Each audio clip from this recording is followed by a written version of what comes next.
Well, hi everybody. It's Reanimated. This is the podcast about all things zombie, undead, and witchy, as it turns out. And my name is Stuart. I'm one of your hosts. I'm in California. Joining me from New York is H.A. Conrad. Hello. Hello. We are finishing up today the last two episodes of the first season of the Mayfair Witches on AMC Plus-ish. And we have a little bit of news, but not much. The first one of which was a kind of like a trailer and hype reel that dropped for a Filipino film starring an MMA fighter. There's been a few of these going around lately, haven't there? Yes. I don't know. I don't follow MMA, so I don't know how famous this guy is. But frankly, it looks better than some of the other versions of this that have been out there. So this movie's called Day Zero. HA, what did you think of the trailer? I mean, it's what I would expect, honestly. It's very much focused on this particular fighter, Brandon Vera. And I mean, he's got like that kind of, they're really like kind of going through like the fast edits, and like there's choreography in there that's just incredibly fast moving. I don't know, like, again, it's like standard sort of action zombie fare. So I think, as far as what I can see, sure, it looks okay, but it doesn't, there's nothing. I think if this is the most, these are the best shots, it Yeah. probably has to have a little bit more, but I think that they're trying to get like that sort of high impact trailer out there, which makes sense. And they're trying to show him off clearly. So I think it's probably going to be cool to watch, but I don't know how much substance there is to this. So we'll have to see. But again, that may be the point, right? For a lot of these, it's just to give somebody a vehicle to look really cool killing zombies, or to look cool being the hero. And I think at the very least the shots look great, and the choreography looks great. He looks good. Yeah. So the limited amount that you see in this, like, I think it's great, but it's just sort of like it was cut so quickly together that it's a little hard to get what it will actually be like, right? Uh-huh. I mean, they've got your the kind of always laughable guy wrestling with zombies Yeah, exactly. approach, which is I mean, yeah, it depends on how they're doing it. But yeah. I think it looks kind of He interesting looks, because there's a big prison element to this yeah. too, and there's going to be some like tight quarters. It could be good, but it's going to need more than wrestling. Yeah, and to be clear, he looks great. So Yeah. so there's no slam on him. I mean, he looks fantastic. He looks like he does what he's supposed to be, ostensibly like a special forces guy that was in prison.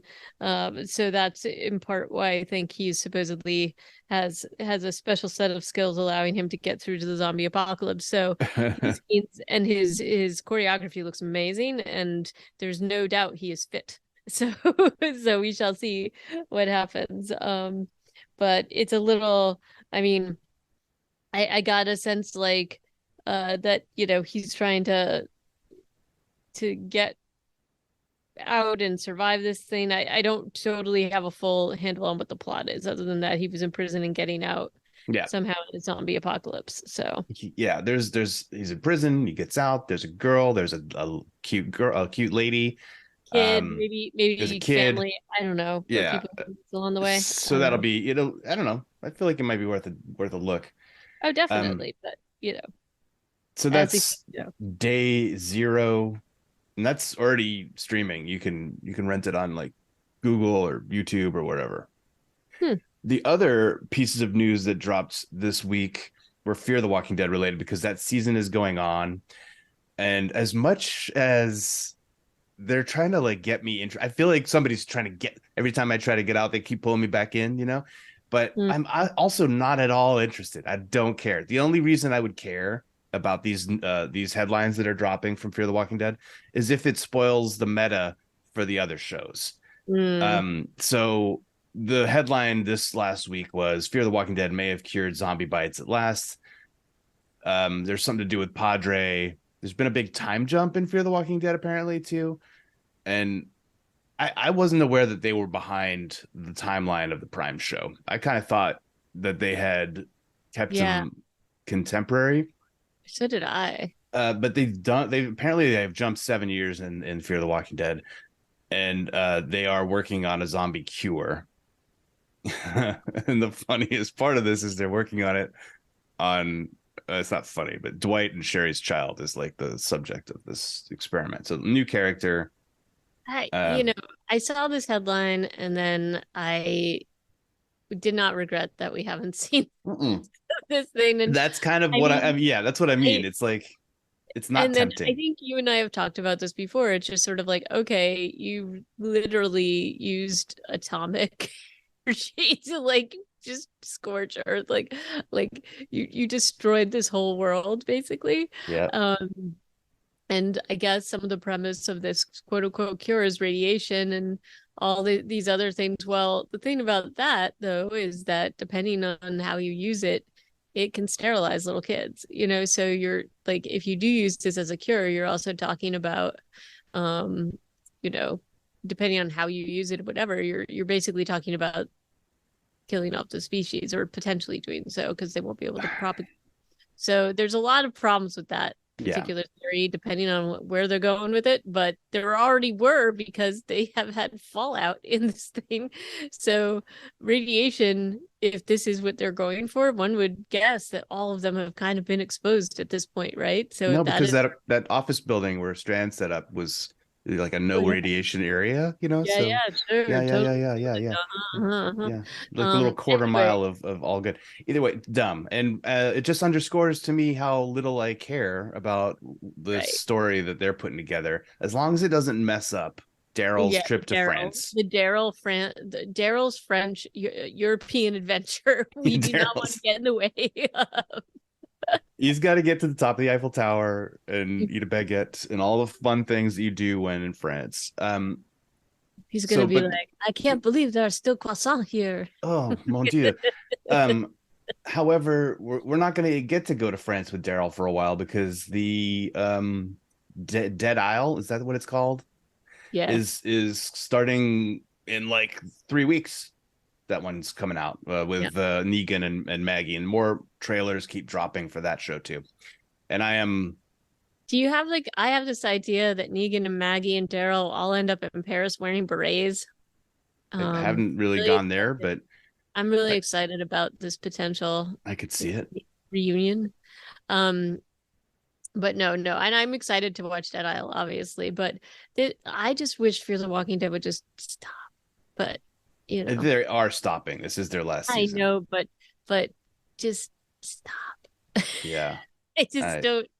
There's I don't know. Anyway, so I'm willing to put this down. I'm not gonna you know keep going on about this, but this particular article drove me insane for so many reasons. But this again, it's not anything new that we haven't talked about in terms of like what they did with this world and how very far off the rails they went, and just didn't make it better. So it's really a little depressing sometimes. But I'm curious why this article from Forbes that we are looking at today is by Paul Tassi and mm, not by Eric Kane. I wonder if Eric Kane's finally just given up on Fear the I feel Walking like Dead. Eric is done.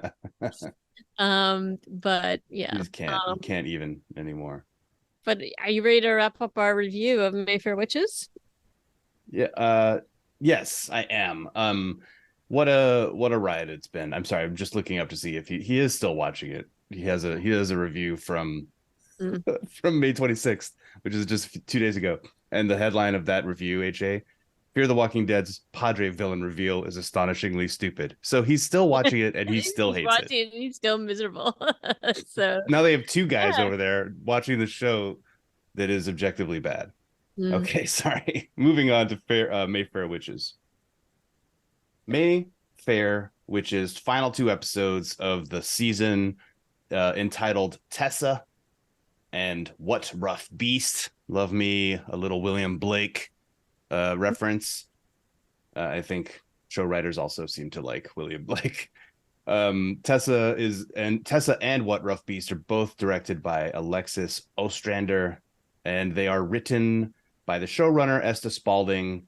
Tessa having another writer, Sarah Cornwell, joining Esta on this one. So this first episode, Tessa, another Yeah. show, another Scotland cold open, except this is not old-timey Scotland. Old-timey Scotland, I think, is over. This is Cyprian is trapped inside like this mind game. A memory or something of Suzanne. And Lasher basically trapped him in there. Well, And that's what we eventually find out throughout this episode. But at the beginning, he's just like, "How do I get out of here? Help!" well, I It's mean, like daylight. Like clearly, he's just been in there overnight and is yeah. But there are no people around. It's weird. Obviously, something is weird. yeah, and he's eventually noticed by the little sister. Is that right? Eventually, yeah, later on in the episode, he's well, he what he does is he hears. I don't know if is that in this episode or the next one. Well, he gets out of this you know pocket dimension or whatever it is eventually, but he first hears Arjuna, which is the name of the doctor who I think was unnamed in the first couple episodes Yeah. she was in. Suddenly she's named Arjuna, which I associate with a male name because of the Bhagavad Gita. Hmm. Maybe that's just me, but what does it matter? Arjuna is a really cool name. It used to be my AOL online login, Arjuna 007. I don't know if you ever looked me up on a chat room, HA, in the 90s. I did not. Well, you probably for the best, frankly. I didn't have a lot of interesting things to say back then. Not like now. But Arjuna is like able to reach him by putting a piece of cloth over her head and like whispering to him, like, look for the necklace. It's gone here. You have to Yep. find it there. So that gives Right. him his guidance. And then, yeah, Suzanne's sister eventually comes up to him and is like, hey, my sister wants to talk to you. Yep. So that's kind of how, Ultimately, yeah, ultimately yeah, and I leading mean, him into a ultimately, trap. Yeah. yeah, and he ultimately goes and talks to what he thinks is Suzanne, and it's not, and kind of like uh, realizes that this is all like either a construct or something, and um has to get out through extreme measures.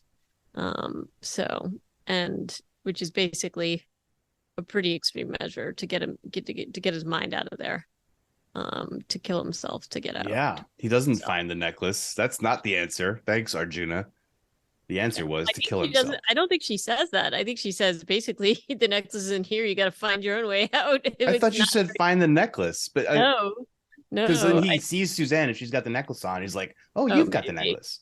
Because he was maybe. trying to find it on the body of the witch hunter. Oh, okay. Yeah, fair, So I fair. think he was trying to find it in there, but it turns out not to be the answer. The answer was kill yourself, Yeah, which is which is crazy. pretty big Because risk. that's funny. It's weird because that's exactly what Lasher's asking him. He's like, if you die in here, will you die out there?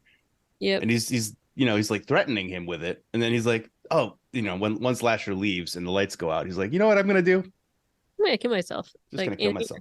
oh, and also just should say, look, this is, could be triggering for some people anyway. Just putting that out there. It's a little disturbing. So Yeah. But he makes up a probably, little potion yeah. out of And Suzanne's what stuff. henbane or something.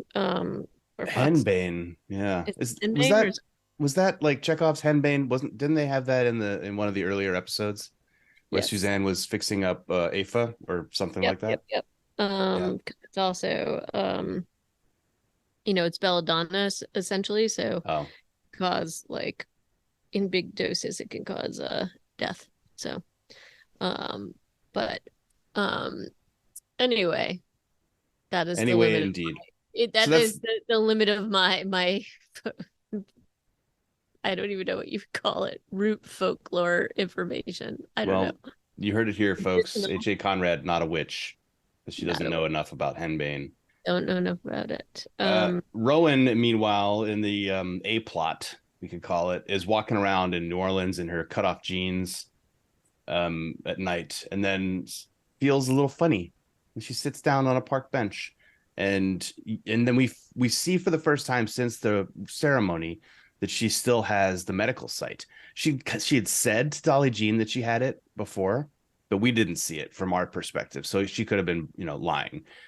But in this scene, she feels her stomach, and then she's like, "Oh, there's my fertilized egg or whatever, like rolling around inside me." mm.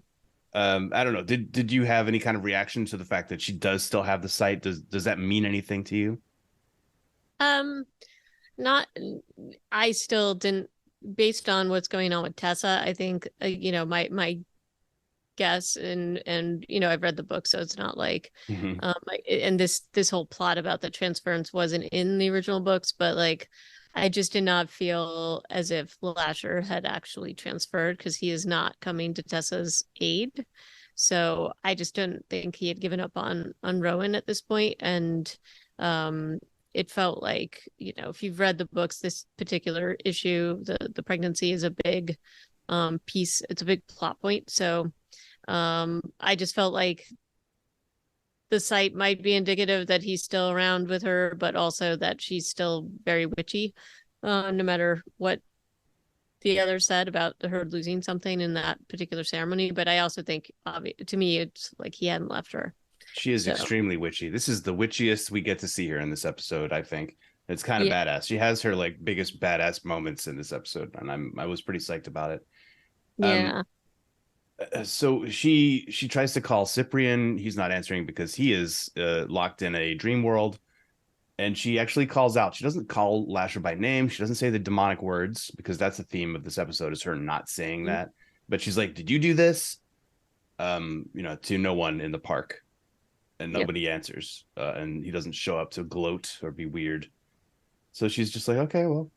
And then we cut to the warehouse where Tessa is being held, and the members of the cabal holding her consist of a paltry four people, yeah, but they're actually it's five people. There's Arlo. He's finally ditched his blazer and is just very sweaty in his shirt sleeves.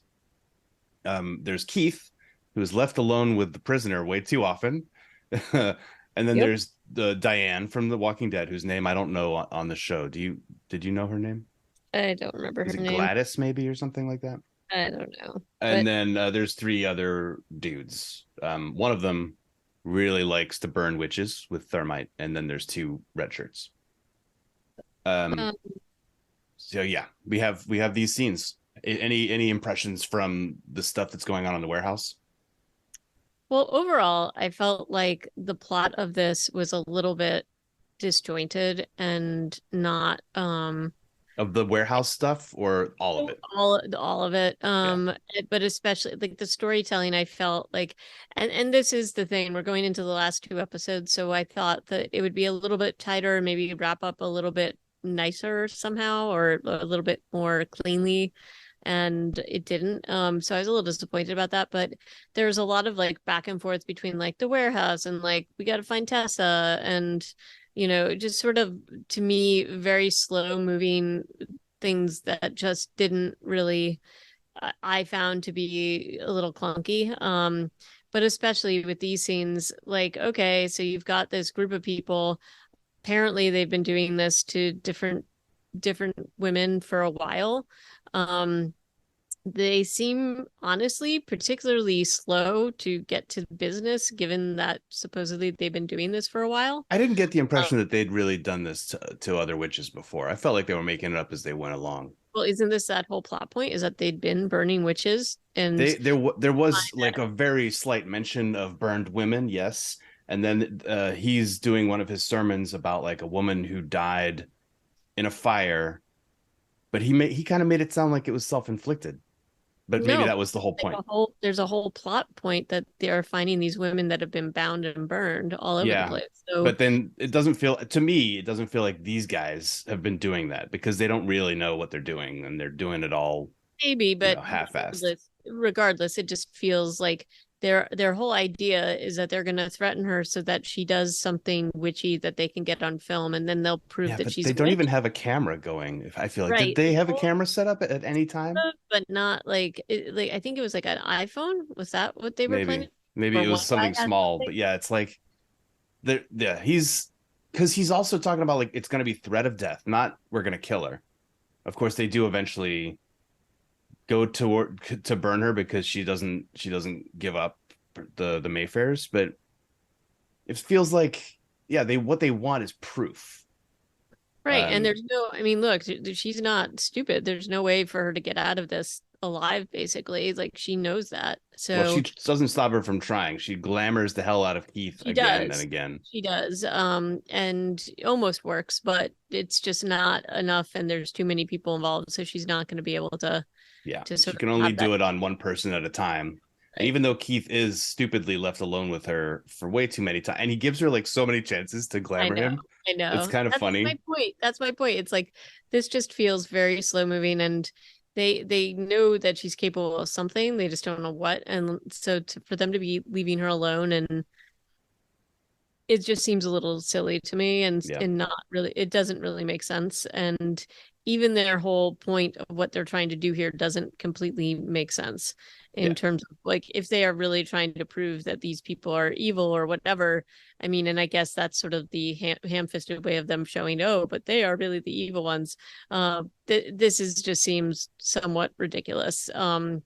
And we kind of go through this tension here in the warehouse, which is again, it's like, oh, we got to send them out to get the thermite. Oh, we're going to very slowly just yell at you for a while and hang you up on this thing. Like it, the slow moving way in which they're sort yeah. of dealing with this. And you could have handled this in a lot of ways. And one of them would be, as you said, like maybe they hadn't done this before. Maybe having a little bit more dialogue showing that some of them are conflicted about this might have made more sense instead of because if they're all kind of on board and egging each other on, there's a good way to show that. This didn't seem to do that to me. It just seemed very bad. It seemed like very poor and weak dialogue. And then we flip from this to Rowan and Tessa's mom and Josephine and all these people talking about how to find her. And that whole thing seemed incredibly like there's a lot of like back and forth with them about, oh, well, I thought you were out of this family. And it's like, I like okay, those scenes. I mean, those ones were because there were hints of that earlier on. But when Rowan shows up at Alicia's house and Alicia's hungover and is kind of just a waste, just a mess. And it doesn't take long before people are like, "Why are you even here? Weren't you trying to get out of this family as fast as you could?" And I'm like, dude, she was abducted basically and never told that you were her family, so you cannot give her a hard time. I mean, granted, they're being written that way to make them seem right. unreasonable. Alicia even blames her for what happened to Tessa, even though Rowan's like, I Well, told her not to mess with those guys. right. Uh, But also, I don't really feel like not that she wouldn't try to help, but I don't really feel like they built enough of the relationship with Rowan and Tessa to really, I don't know. This whole thing just felt really hey, forced to AJ, me. they've had two conversations, okay? In TV, that's like best Exactly. friends. That's best friends. That's what I'm saying. And it just felt very forced. And this Well, they whole have a thing, lot of plots they're trying to get through, especially in this episode between Warehouse, Rowan, and Sip. That's three parallel plots that they're trying to do in 45 minutes. That is not easy to do. So yeah, things are going to get lost in the cracks for sure, and they do. But I think of the three storylines, I liked the best the one with Rowan being told that doesn't belong there and she should get out of the way. Um, but Tessa glamoring Keith is always fun, and I'll always make the time to watch some scenes of that. yeah. And then we've also got the Sip slash Talamasca plot, which that is kind of interesting because Well, he doesn't show up out of the dream until the next episode, so that's when the Talamasca stuff really starts to go off the rails. yeah. But in this one, I wasn't really sure what the Mayfair family was going to do when they get to this warehouse. Rowan volunteers to use her blood to find her mother's heart through this guy Alonzo. Like they introduced new characters in this episode. It was a lot going on, right? But they're scrying for the location of her mother's heart. That's where they think Tessa's going to be held. It Mhm. turns out, I think, not to be the location because there's like some weird thing where she doesn't follow the GPS to the location she's supposed to. I don't Yeah, know. It's weird. But the it is Mayfair women all left before her, and none of them show up. Cortland is the one who right. eventually in the next episode finds Rowan. You never see what happens to this little strike team of Mayfair ladies. No, they're hopefully not anywhere to be found. I'm not sure what they were going to do. Maybe some of them have like real powers that could weigh in something I like don't this, know. but it didn't seem like we haven't seen them, I guess. and Dolly Jean doesn't go with, so I don't know what her power is. I don't Um, know. But we do know that she knows that um Rowan is pregnant and tells yeah, Corlin. yeah, and maybe that's one of her things. I don't know. It seems very Rowan-esque that she can look at someone and tell that they're pregnant when they just got pregnant, or they just realized they were pregnant like that night. Um, but yeah, so that's curious. This so Tessa, the showdown with Tessa, though, Rowan is the only person who arrives at the warehouse, and she Mhm. goes inside because she hears a scream, because they're about to set her on fire, and they are literally about to set her on fire when the Bubba who loves thermite keels over, and you're like, okay, I know what's going on. And then Mhm. Arlo keels over, and then you see Rowan doing her hero walk through the warehouse. Yep. What did I mean? It sounds like you weren't really a huge fan of this episode in general, but did you like this scene? I mean, I thought it was fine, except that Rowan is pretty quick in what she does, and I just didn't buy that people would be like, she's pretty fast. I mean, all she has to do is cause a stroke in somebody's head. She's done it before. It doesn't seem to take a lot of time. And again, it felt like convenient that somebody sort of left standing long enough to shoot a weapon. So I just didn't, like it. I did like it as a show of her power and how much her power has grown, and that she absolutely, where she has shown some hesitancy or even regret using it, even when she uses it in anger, there is no question here that like this is where she's like, nope, you are gonna get taken out. Yeah. And we, even when she, that, the doctor that, she killed back in on the West Coast, and who is being disgusting and whatever, she even felt like, oh my gosh, what am I doing here? I'm just like this creature and I just don't know what's happening. And we saw a reluctance from her in terms of really, even with her aunt, um Carlotta. It, like, that was very much, Carlotta was definitely pushing her into that particular situation, because she was like basically saying all these things, and was the cause of a lot of the pain in Rowan's life, and also was telling her she should kill herself. And even then, Rowan was still like hesitant about it. There's no hesitance here, not one bit. So I liked that. I thought that that was pretty well done. And but I just didn't really, again, the sort of like, she has this much power, but then leaves somebody kind of standing it long enough to get shot off didn't feel real to me. But maybe it's, It seems to take her a long time to put Arlo down for whatever reason. yeah, The first guy keels over before she's even on right. screen. Like Like it's he's dead. fast. Arlo is screaming for a while and holding his head. Because Chris Coy, you can't just let him keel over dead. You got to give him a nice send off scene. So he's got to do some acting. He's got to do some work. Just probably in his contract. So he can't die that fast. And that does give Diane from The Walking Dead, maybe Gladys, time to pick up his gun and shoot Rowan actually in the shoulder. Uh, and then they say she gets Tess off the pyre there, and she kills Gladys with one glance, of course. Um, or Diane or whoever that lady is. And she had a backstory, which I thought was nice that they gave Diane a little time to shoot down Tessa, for being like, I didn't do anything to you. She's like, well, your family put me out of work and I lost my health insurance and my daughter died of cancer and it's your fault.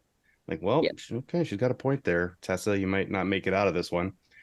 Um, but then they're like stumbling away from the pyre when Keith suddenly shows up with the gun all of a sudden, gets a Mm-hmm. shot off, yells an epithet, and then runs away. Another guy has also put down the tiki torch, which is actually what set the fire in the first place, but he did it like almost as an accident. He's like, I didn't want anything to do with this, and he runs away. I don't think that guy dies, unless I missed his. Maybe she just like killed him with a glance or something. But Maybe. I think one of them got away. But Keith definitely runs out of the warehouse after shooting Tessa in the neck. She dies in front of Rowan. Rowan is very mad, um, and starts to scream the demonic words. And this is a thing that is happening in this episode, and it is a big deal because was it just Cortland who was encouraging her to say the words. Maybe it was Dolly Jean also. They're like, call to her. Oh, Alicia was also Tessa's mom. They were like, you probably still have him. You can save Tessa if you use the words. And she's like, I'm not going to do that. I will not use the words. But when Tessa dies in her arms, she does yell the Latin. And I think The that's where the Latin, episode yep, ends. dangerous Latin words. Watch out for that Latin. With Tessa's death, that just puts her over the edge. So that Oh, brings us to the next episode. it's a real shame. Tessa seemed like a Oh, good but kid. we should also say we also missed we have to talk about the sip scene with Albrecht, which Sip scene with Albrecht. yeah, the Talmaska supervisor guy who's in cahoots with Cortland. That storyline begins in episode 8. What rough beast, I believe. No, I think he does it here because we find out that Cortland's in cahoots because he calls him to basically. Yes, you're right. No, they start driving off together, but we don't find out that this shady dude, I think his name was Alan. Is it Alan Albrecht? Is it I think Albrecht? Albrecht is the name that's sticking in my head, but maybe I'm wrong. It could be Albrecht. Let's call him Albrecht. They drive off together, but then he finds out that Albrecht is this eraser. Oh yeah, you're right. No, you're right. They get to the bridge, and Albrecht throws the car keys off the bridge, and Cyprian's like, "No, we gotta get there. I gotta stop this from happening. I gotta help." And Albrecht is all like, "No, we are observers. It doesn't matter what the outcome is here," which is funny. Like he's clearly listening to Cortland and doing his bidding, Mm-hmm. and then saying the other thing. Right. Shady business. And his skill is pretty. I mean, this is the person that wiped the elevator. Yeah. And he's clearly been in cahoots with Cortland this whole time, and Cortland has been the person basically manipulating a lot of this situation to bring to everything that's been happening to Rowan. And I think it's pretty easy to see that what happened to Deirdre is related to Cortland. To Cortland somehow bringing this all to come to pass. And they talk about the prophecy. And so we find out more about that in the next episode. Yep. But you are. But Albrecht mentions it, like that this prophecy, this thing is meant to happen. That Rowan is the brain, whatever this is. And it has something to do with the fact that she's pregnant. So yeah. So then it's into the next episode, and this begins with some drone shots of Keith running through a swamp. Yep. And Rowan sort of stumbling after him. Lasher appears to her, just seems like a big deal. But yep. Yeah, so they've made this kind of jump from the end of last episode where she's screaming the prayer to suddenly she's out in the swamp running after her. Keith and Lasher just appears to her and he's like, "Look, you called me for a reason. Let me go do this thing. Let me go take care of business." Mm-hmm. And so she goes into what I call her warg state, kind of like a Game of Thrones thing where her eyes go white and she's looking through his eyes. And he finds Keith, and Keith is hiding in a little shack, and then it's on fire. Yep. And Rowan's like, "Do it." And he lights it up. We're seeing a little bit more of a bloodthirsty side of Rowan. We already knew that she was I couldn't possibly kill person, and now she's just kind of like kill. None of the none of the excuses. She's ready to go. Well, and not just using her own powers, but now she's actually enlisting Lasher, which is another new piece here. That is new and different. And then she's totally all in. She appears to be, she gets even more all in as the episode goes on. Yeah, literally. That was the cold open, if you will. Then we roll credits, and then it's Cortland and Josephine getting off the phone like, "Tess is dead, so are everybody else, all the kidnappers. Where's Rowan?" And Jojo is like, "Why are you so obsessed with her?" And Cortland is just icing her out. Yep. Icing her out, not interested in his daughter's opinions or interest or like curiosity. She's like, "I've done all these kinds of things that didn't help me personally, but were for you and for the family. Why can't you meet me halfway?" He's like, "I don't care. I'm Cortland." Yep. Well, and I think she also feels like she did some bad things on his behalf because he seemed to think that, or he implied that it was for the greater good of the family. And so JoJo's not very happy with her dad right now. No, and well, And she's then, only going to get worse. It's yes, only it's going to get only worse gonna get worse. because Cyprian discovers he touches Albrecht and then figures out that he is the eraser, and then he Mhm. starts asking him a bunch of questions like, "So you erased the elevator, which means that you covered for Cortland to kill Deirdre. Um, and don't erase me. I'm the daddy." Those are the broad strokes of that conversation, and then he drives off with one of Albrecht's men Yeah. bodyguards to go and steal the baby. Like that's kind of what he persuades Albrecht is the right answer. Like, hey, you know how you said we were just observers? What Well, if, hear me out here, I go steal the baby? yep. I mean, how is why would he I'm confused. There I'm like, Yeah. Very confused. Talamasca observes what now? Stealing babies? Yeah. And also Cyprian, yeah.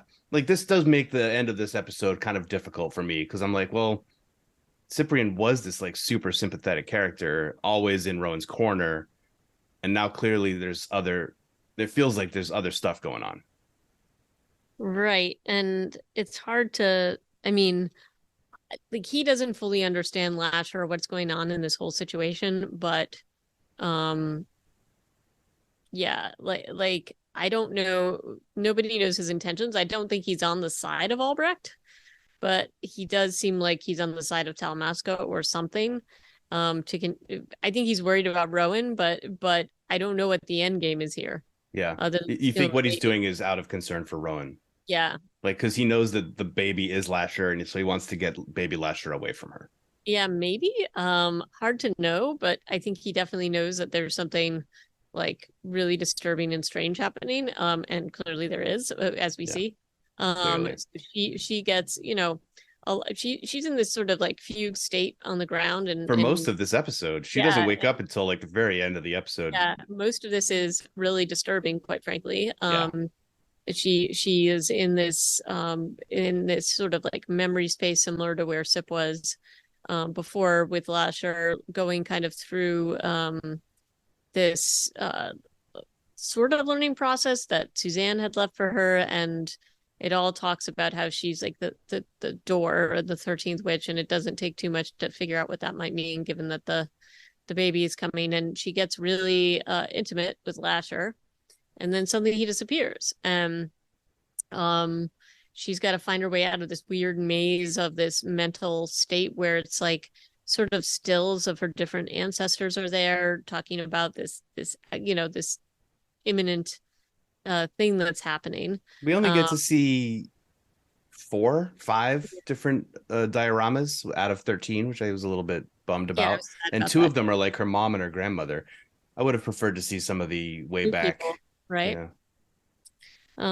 And so she's kind of figuring her way out of this like dreamscape um with very little information. And this was one of the things in sort of storytelling I just feel like wasn't as helpful as other things could have been.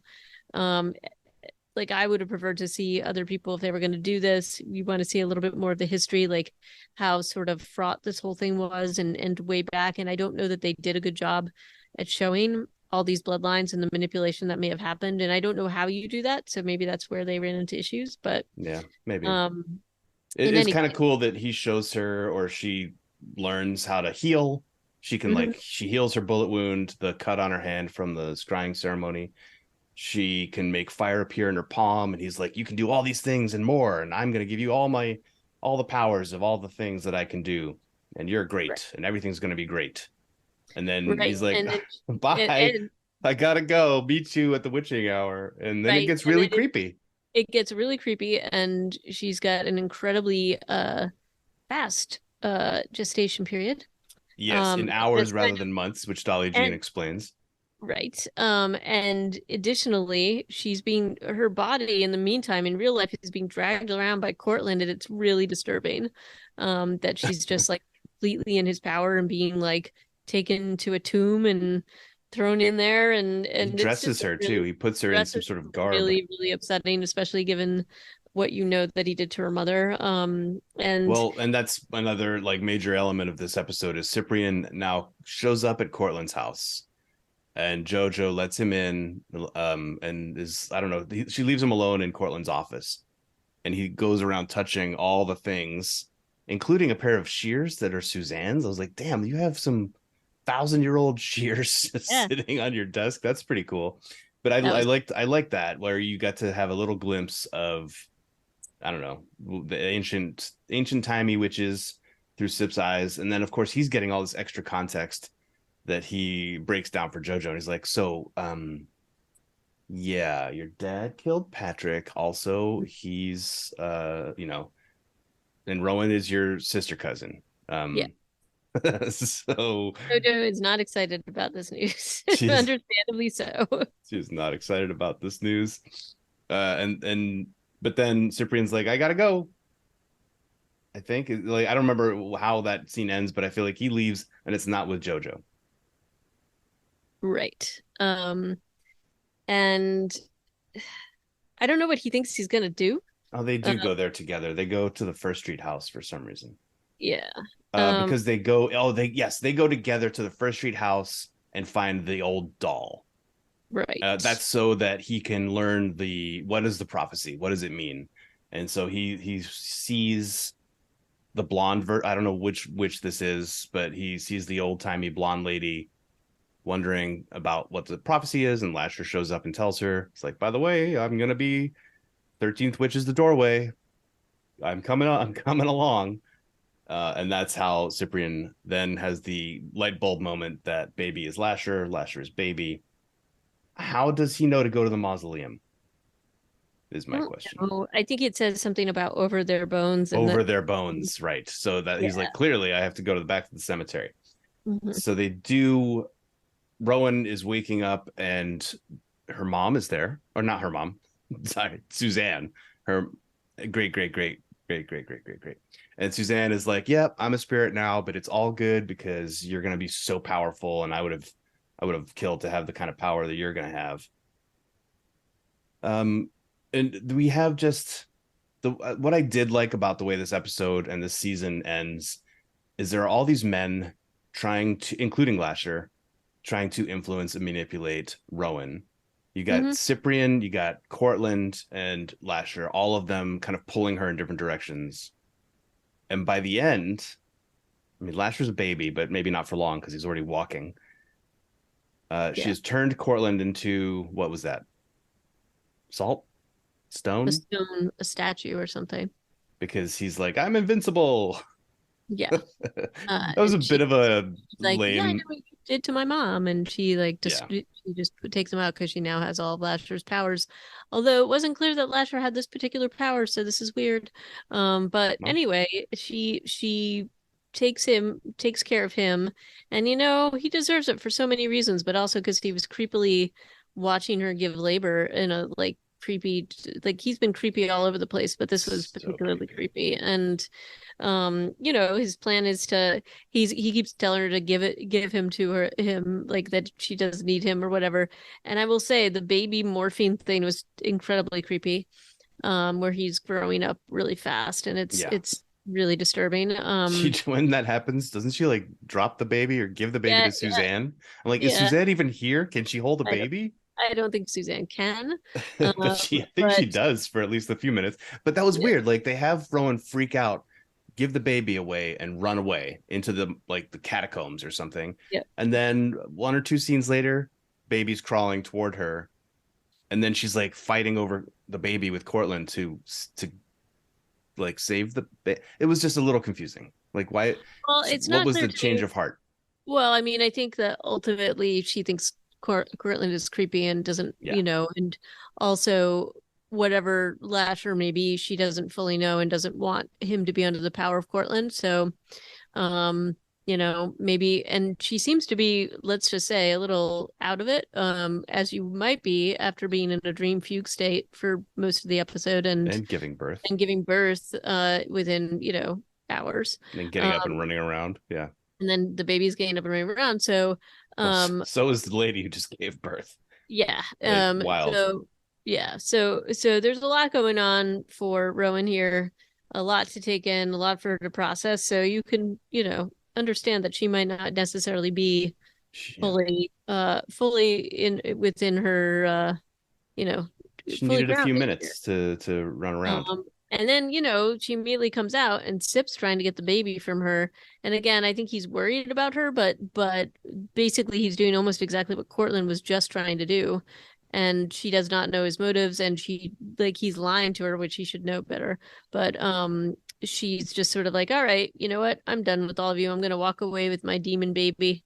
Demon Um, baby, I'm gonna make lightning I'm strike gonna make all some around. lightning Super cool. and She's so uh powerful, and she yeah, seems happy. So I'm happy for her. However, she's choosing Lasher over her father, uncle, and her, baby daddy boyfriend. yeah. Um, also, Um, maybe Lasher is his own father. I'm not sure that Cyprian is actually the father. Yeah, Um, it's all very confusing. And again, look, the books are kind of confusing too. So yes, this is that par this for the is a lot course. to pack in, and I think that the content here is really hard to put into like a story plot line. I think that's why they added a couple of different things in here, in part to get other characters involved, but also to somehow like tease us out a little bit. Um, she's definitely fully powerful because she's got all of Lasher's powers and all of that jazz.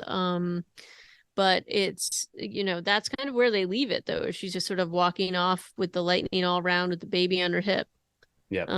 The only And other thing that I think we have not mentioned was Odette started oh, shaking that's some bushes at the Talamasca. Like, where's my brother? He didn't come to the birth of the child that I was, a surrogate for. And I'm like, why is this surprising? Cyprian is always at work and never where he's supposed to be. But she shakes the trees enough that they send Arjuna and Albrecht the Eraser to erase her. And then at the end of that scene of her getting erased, and Arjuna being like, "Oh, I guess you're gonna erase me next," and he's like, "Thank you for understanding." I thought that was funny. Also, I'm yeah, hopefully, yeah. So, but at the end of that scene, though, he's like, "Is she lactating?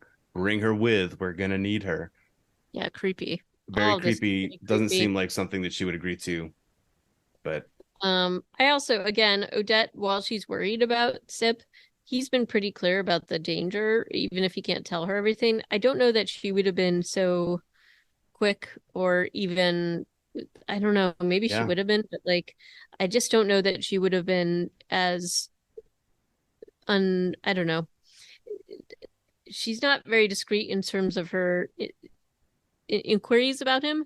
And no. then she's getting a pretty solid vibe from the woman on the phone, like, to do not go down this path. And she continues to go down it. And I don't think Odette is stupid, and I don't really like how they portray her character in that way. Hmm. Um, it didn't feel, again, it felt like they're just trying to sort of cram these characters in places that they can. And obviously there was some plot point here with Odette and the fact that she's a new mother and all of Well, at that. least she's delivered her baby, and so the Right. baby's Nothing okay. bad happened to the baby, so that was good. We were worried about that. Yep. Um, but I just, I think that I mean, look, and then there are so many disturbing things about this story. It's a deliberately gothic horror story that Anne Rice put together. And there's so many things to do with the it's interesting because some of the most powerful characters are women, but then you have women under power of people in a really disturbing way. And so the fact that Odette has now had her memories taken away, forcefully, that she has no real memory of what's happening. She's now maybe being taken from her baby and being forced into something Well, disturbing, she really, doesn't with have a Lasher. baby. Like she gave birth, but it was a surrogate, so I'm sure True, but like she's not like I don't she know. certainly has no agency here. And, She has no these, agency, and yes, it's to me this is really I disturbing. was super And concerned about a baby. Also, I was like, don't make her forget to, feed her child. But no, the child is gone. The child has been given to the parents, like who will raise the well, we child. don't know. Maybe she was supposed to hang out for a minute. We don't know that. Maybe, But yeah. all it is, it's but just the fact that there's this really disturbing, dark thing that she's somehow going to be put into this Yeah. into this service for, like, I don't know, lasher feeding is It's really, funny that that's like one of the most disturbing things that happens in this episode.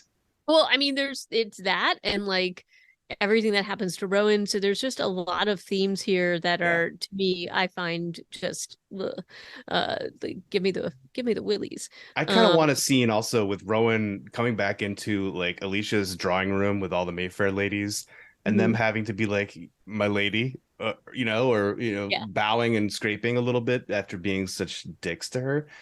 Um, Yeah. And I mean, what I really want to see is her just taking everybody down, including Lasher, because basically she's yeah. being put into service against her will, and it's a very upsetting thing. And I would like, admittedly, I was disturbed by this in the books as well. Like, there's a lot to do with Rowan that is really just incredibly disturbing. Um, and and this has been a theme, throughout this series. And I think, I mean, this has been renewed for another season, so I guess we'll see what happens to baby Lasher when he grows up. I feel like he'll be And a teenager the next time we see him, but yeah. I mean, at least in the books, he grows up really quickly. Do I um have a weird memory of him being born as a super tall baby? yes, he was basically almost like fully adult within like minutes or hours of him being born. Yeah. So the whole thing with her walking away with the baby is unrealistic, or at least as far, but maybe they slowed down his growth thing. Yeah. He's not just growing really quickly, he's sentient, like he is fully aware of everything. Yeah. So it's kind of creepy. And um, we'll have to see what happens in the next thing, but like the whole idea is that he's supposed to like propagate this new species that is somehow genetically defined by the Mayfair family, or this is like the whole point. And like, it's we'll see what they do, I guess, in the next season. But I think I would like to see some cleaner storylines. I and that's the disappointing thing for me, is that I really like a lot of these actors. I think they're great, but I just think that some of the storyline could have used some editing or some cleaning Yeah. up. They tried to fit a whole novel in 8 episodes. That's not easy. And it Not was a easy. big, like in-depth novel with multiple timelines and things like that. So I think Yep. that that's really hard to do. And I do think that they made a grand try at doing it. But it just wasn't, and sort of the cooler things like the power of the women and things like that, I just don't feel like they raised it enough to the level that I would have wanted to see. But maybe Yeah. they'll do more of that in the next one. Yeah. I guess these last two felt a little shabby, but there was still really cool stuff that happened in them. So I do want to I want to come back and see what's going on next. And I think it's a first season of a show. It's tough. It's complicated subject matter. So I give them the grace to come back and do another season, and we'll see how it ends at that point. But speaking of things ending, I think we've come to the end of Mayfair Witches season 1, and Right, which means that we're on to talk about something I'm really excited to talk about with you. oh, Day Zero, the Filipino MMA movie. No, the Silo series. Do we want to watch Silo? Okay, so Oh then wait, you've already watched it, and now you sound like you're judgy about it. no, Ooh. not at all, not at all. My honest concern is because they're coming out once a week. I feel like we could do 2 a week up to a point, and then we'll be like doing 1 a week for a couple of weeks. And then Mm, Dead Isle will have been out for a while. But that's good too, because they'll be stockpiling up and we can do those 2 at a time too. It'll all all work right, out. then that's fine. Yeah, so let's talk about Silo. Let's go down 144 floors into the silo and see Yeah, what rises back to to the Ferguson. surface. Yeah, super exciting. So join us again next time on Reanimated. We're going to talk about Silo, which is I think I can say 100% zombie free, but that doesn't matter. It's really cool, and HA and I both like dystopian futurescapes, and this We'll is make one. it work. We'll make Yeah, it work. exactly. So let us know what in the meantime. Let us know if you read The Witching Hour and saw this show, and what you felt like, if you felt like the show did the book justice, or if you were fresh to the series and liked it or disliked it. If you were just transfixed by the ethereal beauty of Alexandra Daddario, uh, or Harry Hamlin, or whoever you're into. I don't know your life. Let us know. Yippers. So get at us on reanimatedpodcast@gmail.com, on Twitter at reanimatedpcast, and you can listen and download all of our episodes on Podbean at reanimated.podbean.com. Great. And until next time, ciao. Alrighty, toodaloo.